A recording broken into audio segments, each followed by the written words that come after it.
aujourd'hui on se retrouve pour une nouvelle vidéo où je vais donc crash tester une marque tout entière.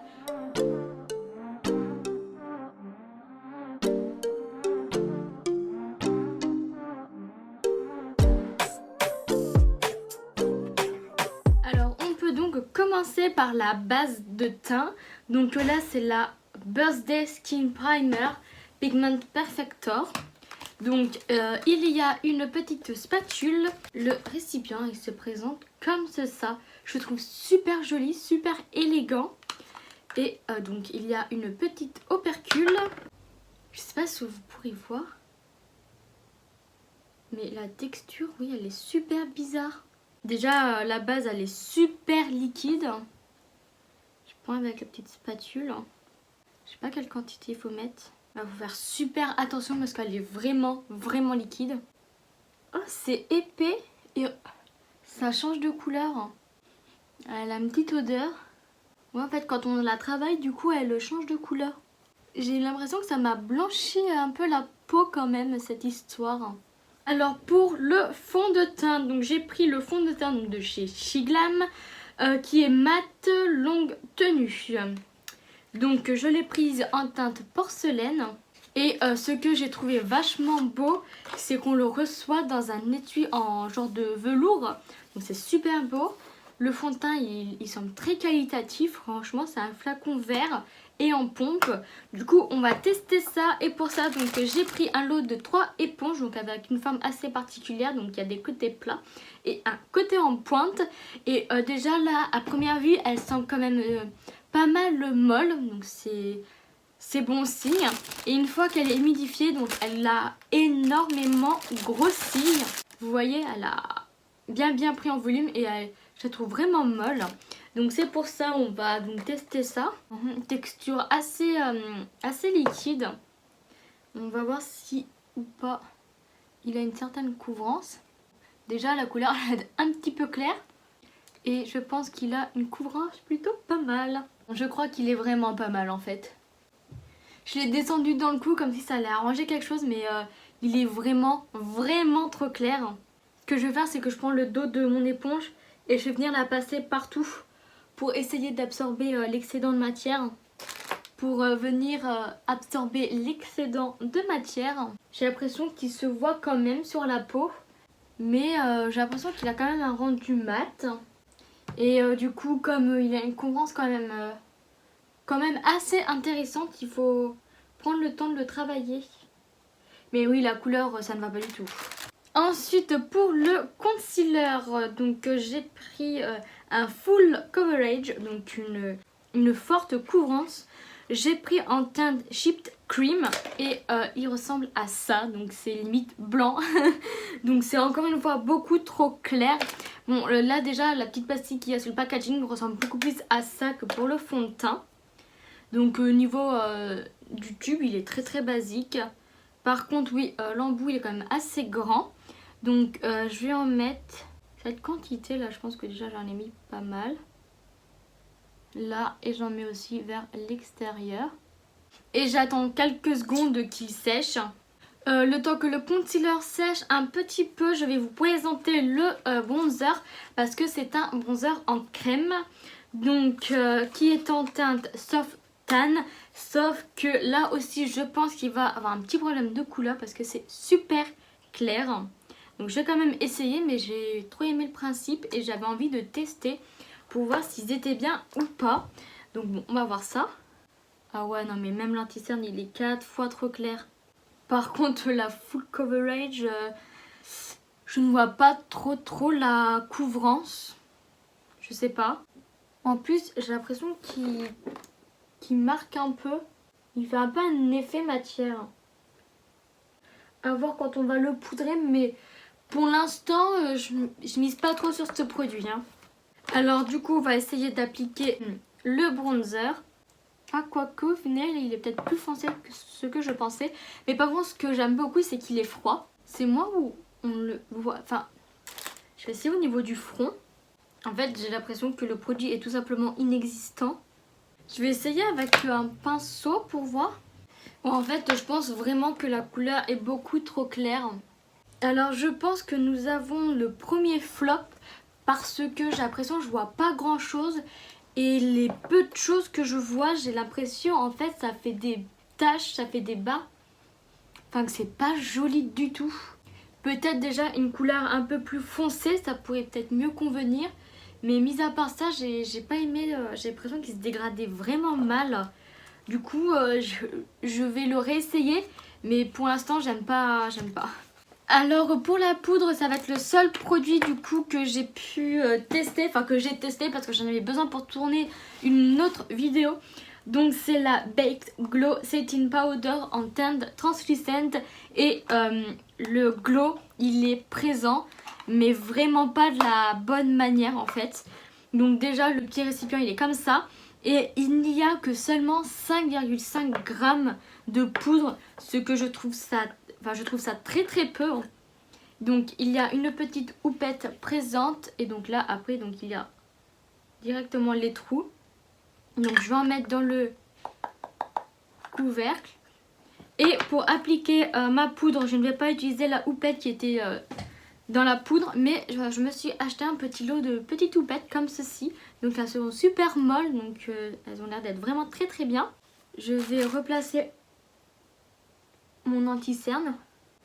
Et je pense pas que vous verrez, mais en fait quand on regarde de près, en fait, alors c'est peut-être moi qui ne sais pas quel effet fait une poudre lumineuse, mais j'ai l'impression, quand on regarde vraiment de près, que ça fait un peu comme si vous avez pris un highlighter très léger et a mis un peu partout sur le visage. Ça fait un peu le même effet, du coup pour une poudre je suis pas très fan, surtout pour ceux qui poudrent leur teint pour éviter de briller. Eh bien je trouve ça dommage en fait. Surtout pour le contour des yeux, je trouve que c'est pas ce qu'il faut d'avoir une poudre lumineuse à ce niveau là. Donc ce que je vais faire c'est je poudre ma zone T. Ce que je vais faire, je vais prendre un pinceau poudre et je prends de la poudre très légèrement et je vais en mettre un peu sur tout mon visage pour poudrer donc ce que j'ai fait précédemment, pour quand même matifier le tout. Dommage que là en caméra j'ai l'impression que c'est presque joli, mais il y a un truc qui me perturbe. Déjà de près je suis désolée, mais ouais peut-être là je vois légèrement le bronzer, mais ouais non ça ne va pas. Je suis très blanche aussi. Je pense que ça se voit avec mon cou, c'est très blanc.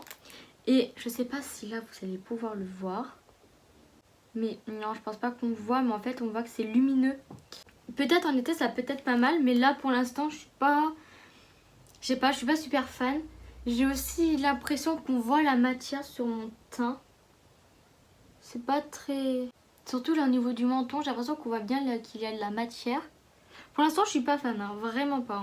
Du coup ce que je vais faire c'est que je vais prendre un bronzer en poudre et en réappliquer parce que là faut que je rattrape un peu mon teint parce qu'il est beaucoup trop clair. Alors maintenant que mon teint est à peu près mieux réchauffé, le blush, donc je voulais vous montrer à quel point il était super bien emballé. Franchement les produits ils sont arrivés, c'était quand même vraiment bien emballé, hein. Ça c'est vraiment cool. Donc hop, le packaging. Donc c'est en teinte Séville. Le duo se présente comme ceci. Voilà, donc là il y a le blush et là l'highlighter. Franchement le packaging il est quand même pas mal solide, hein. C'est vraiment bien, ça fait très qualitatif. Et la couleur du blush a l'air d'être sublime. Donc j'espère qu'elle est pigmentée. Donc, je prends un pinceau. Oula déjà c'est très poudreux dans le pan. Je crois que c'est joli. Je ne saurais pas décrire la couleur, mais je la trouve super cute. Elle est pas trop foncée, mais déjà c'est une couleur froide. Ça change beaucoup. C'est ça surtout moi qui me perturbe, mais j'aime beaucoup. Et en plus c'est un blush mat. Et en caméra j'ai l'impression que ça rend super bien. Par contre c'est moi ou je parais encore super blanche en caméra. Je vais baisser peut-être la lumière, peut-être qu'on me verra un peu plus. Là je pense que c'est mieux. Soit c'est mon teint qui est clair, mais pourtant là quand je me regarde dans le miroir ça a un peu plus rattrapé. Soit il y a un retour flashback. Je sais pas, qu'est-ce que vous en pensez? Si j'essaye de prendre une poudre et de l'appliquer, qu'est-ce que ça donne? Vous voyez une différence ou pas? J'arrive pas à savoir. Et vous en pensez quoi?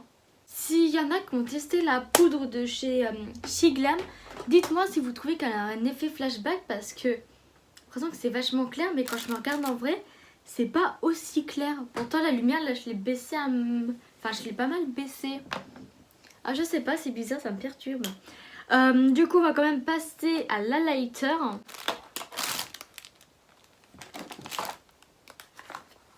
Donc j'applique celui qui est dans la petite palette. Je crois qu'il est sublime. De près il est vraiment très beau. Oh, la couleur elle est trop belle. Il s'estompe vachement bien. Il a presque un effet un peu mouillé. Il est très joli. En fait, on le voit pas. Ça va être bizarre ce que je vais dire, mais on le voit pas trop on le voit pas sur la peau. On voit que ça brille, mais on se rend pas compte que c'est de la matière qui est dessus. Même si ça se voit que c'est de la matière parce que bon, le rendu c'est pas un truc, ça ne fait pas un rendu naturel. Vous voyez mon bout du nez, vous n'avez pas ça naturellement. Mais je sais pas si vous voyez du coup ce que je veux dire. Mais ouais, ça ne marque pas la peau. Non, il est vraiment très très beau. Le blush, enfin la petite palette, elle est validée. On va pouvoir passer aux yeux. J'ai une base à paupières. La base à paupières, elle se présente comme ceci. Donc c'est dans un petit flacon. Alors je vais donc pouvoir appliquer ma base à paupières. Est-ce qu'il y a une teinte sur celle-ci? Déjà c'est la Ready Set Primer. Mais j'ai pas l'impression qu'il y a une teinte en particulier. Ah, je pense que c'est une base opaque. Alors, qu'est-ce que ça donne en l'étalant au doigt? Oh, la texture, elle est... Ouais, ça ressemble un peu à une texture de base à paupières. Ouais, du coup, en fait, elle est pas trop colorée. Mais je trouve qu'elle y est quand même un peu. Et encore une fois, ça me blanchit. Je monte bien au niveau du sourcil. Alors, pour les palettes de fard à paupières, donc j'en ai pas racheté parce que j'en avais déjà deux chez moi. Donc j'ai celle-ci, donc vous avez déjà vu en vidéo, c'est la Forever Feather. Et donc celle-ci aussi que vous avez également vu en vidéo, qui est la Marrakech Obsessed. Donc l'intérieur, elle se présente comme ceci. Donc je pense avoir déjà une idée de ce que je vais faire. Je vais faire quelque chose de assez basique. Déjà, dans un premier temps, je prends un pinceau plat et je vais prendre dans cette palette-là la couleur Beige for Days. Et donc je vais l'appliquer au niveau de mon arcade sourcilière. Ensuite, je prends un pinceau estompeur et je vais commencer par la couleur Daily Rust qui est juste ici. Je vais donc l'appliquer dans mon creux de paupière. Oh, déjà j'ai l'impression que la base a la grippe hein, parce que là le fard il est vraiment bien pigmenté. J'aurais dû faire un œil avec et un œil sans pour voir. Mais ouais, elle a l'air de faire son taf. Hein. Je commence à bien estomper vers l'extérieur mon fard pour faciliter la transition avec le deuxième. J'essaye en même temps de l'intensifier bien au creux. Je pense que la base, elle est vraiment pas mal. Hein. Ensuite, je prends un pinceau un peu plus large, un peu plus fluffy. Je vais essayer avec la couleur Snake Charmer qui est un genre de kaki clair. Et donc, vous l'avez compris, je vais le mettre au niveau de l'extérieur. En espérant que la combinaison des deux fards soit jolie. Alors, déjà j'ai l'impression qu'il ne fait pas grand chose lui par contre. Il m'aide à dégrader mais on le voit pas. J'applique du fard mais il est inexistant. C'est un concept à part entière. Hein. Bon, au moins ma couleur elle est estompée. C'est déjà le principal. De toute façon j'ai dit que je faisais un maquillage plutôt simple. Ensuite, sur ma paupière mobile, j'ai bien envie d'essayer le bleu. Vu que le vert on ne l'a pas vu, j'ai essayé un bleu. Donc je vais essayer le Fisseret, si je le prononce bien, qui est juste ici. Donc je vais dans un premier temps l'appliquer au doigt. J'ai même pas l'impression d'avoir utilisé ce fard en plus dans la palette. C'est moi où il ressort vert. Pour moi j'ai l'impression qu'il est totalement vert. Hein. Ouais, donc c'est vraiment bizarre dans le pan, on dirait vraiment qu'il est bleu, qu'il est plus bleu. Une fois sur la paupière, enfin il ressort vraiment vert. Donc je vais pouvoir faire le ras des cils, donc je vais reprendre la couleur Daily Rust. Je l'applique. De toute façon c'est en légèreté. Hein. Je vais quand même reprendre mon pinceau estompeur et réappliquer le Snake Charmer pour quand même qu'on voit qu'il y a eu un autre fard. Enfin, du moins que ça fasse les mêmes couleurs. Ensuite, je peux donc recourber mes cils. Et donc, j'ai pris un mascara pour faire la vidéo. Donc, c'est le Max Impact pour le volume. Packaging très simple. Au niveau de la brosse, comment est-elle? Oui, c'est une brosse très classique en mode goupillon. Donc, généralement, ce genre de brosse, c'est pas très bien. On va l'essayer quand même. Je voulais faire un liner avant. Bon, tant pis. Je vais quand même le faire après. Déjà, la brosse ne prend pas de matière. Ce qui fait que ça fait un peu mal. Donc, il sépare bien les cils. Ça, c'est bien. Par contre, le volume, il n'est pas là. Il n'est pas intense plus que ça. Enfin, en fait, c'est plus un mascara naturel que un mascara qui donne de l'effet. Mais par contre, j'aime bien la manière dont il sépare les cils. C'est assez joli. Mais sinon, pour le reste, il n'est pas du tout validé. Après, là, c'est mon premier avis, donc je ne vais pas du tout m'y fier. Parce que c'est très souvent que quand je teste un mascara, mon premier avis n'est pas du tout celui qui va suivre. On va dire que là, le premier avis, il n'est pas validé. Mais nous allons voir quand même dans les prochains jours ce que ça va donner. Je vais donc utiliser donc un liner qui est en même temps une colle à faux cils. Donc là, je l'ai pris en teinte noire parce que je l'avais en teinte transparente. Mais je voulais voir par rapport au liner comment c'était. Donc c'est très basique, donc c'est hop à poil. Je vais faire un par un. Déjà, j'ai l'impression que la texture, elle est différente d'un liner classique. C'est assez étrange. Par contre, il est bien noir intense. Donc là, je vais appliquer vraiment des faux cils vite fait. Donc là, c'est de chez You Are Cosmetics. Donc j'aurais pu en appliquer de chez Shigla. Mais ceux que j'ai, c'est avec des gros effets, avec beaucoup de volume. Donc c'était pas du tout ce que j'avais envie aujourd'hui.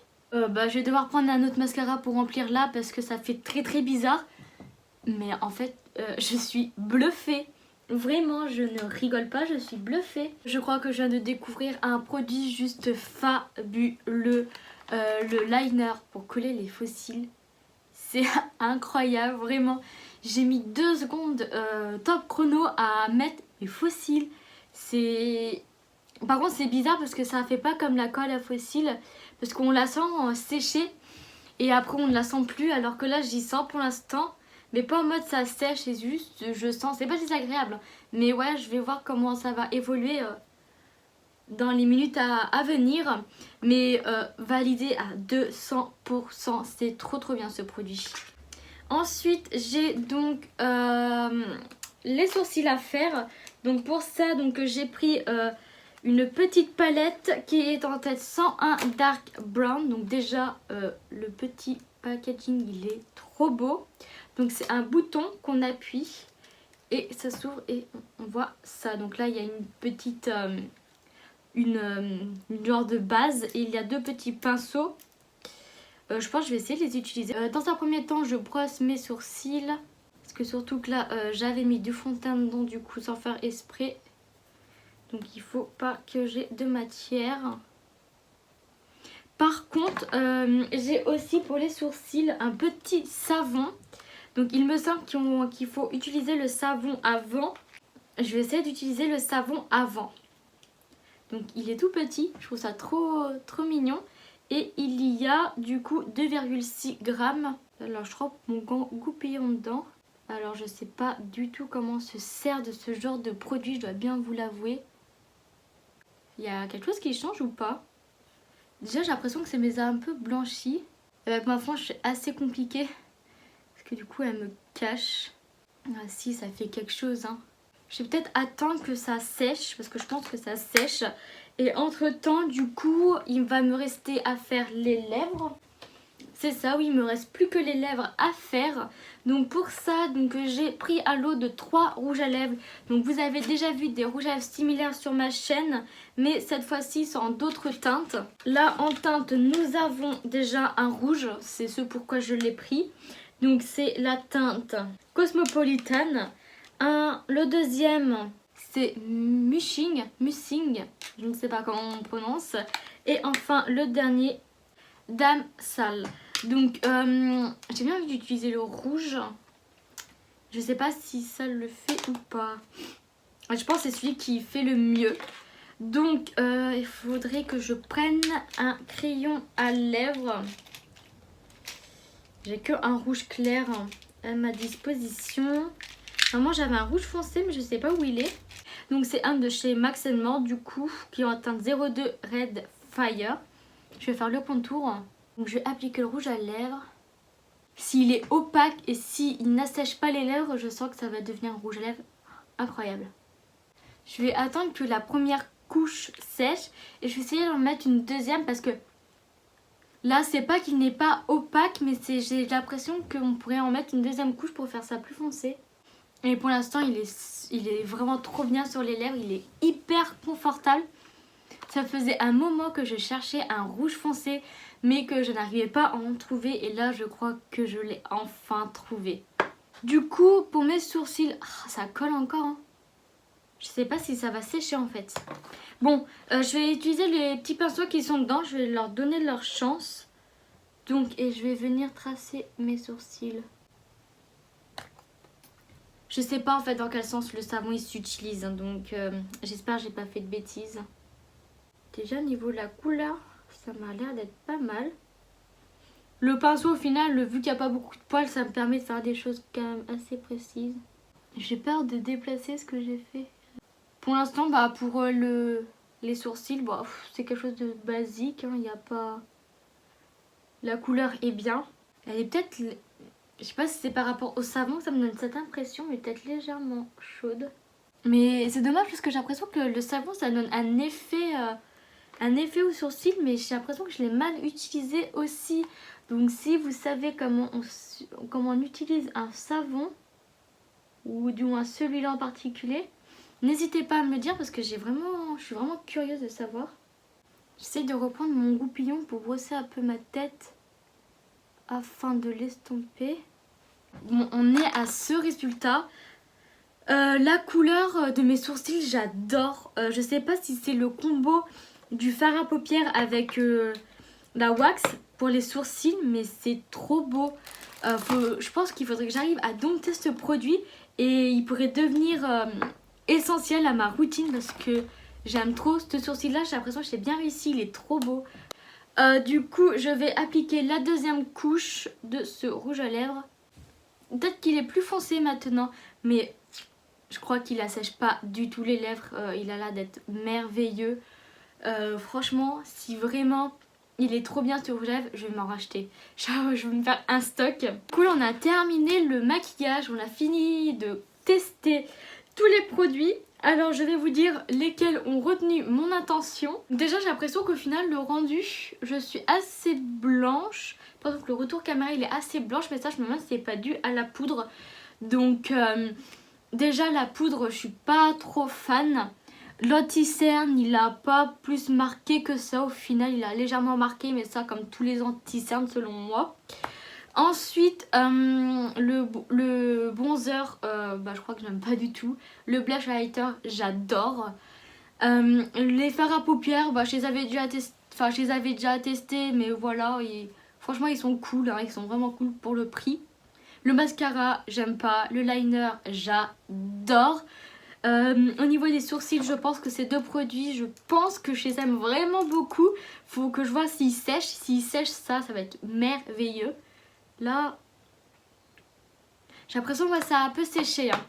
Donc voilà, qu'est-ce qu'il me reste d'autre à vous donner mon avis. La base au pierre, je pense que j'aime aussi vraiment bien. Les houpettes, pas les houpettes, les éponges aussi j'aime beaucoup. Les houpettes à voir du coup avec une poudre qui ne brille pas autant parce que du coup j'ai pas pu vraiment en profiter. Le fond de teint aussi, je pense que j'aime beaucoup, dommage qu'il est trop clair. Mais du coup voilà mon avis sur les produits. Je pense que vraiment Shiglam a vraiment de très bons produits à nous proposer et que ça doit être une marque à découvrir plus en détail parce que vraiment ils ont vraiment des produits qui deviennent des produits pépites pour moi.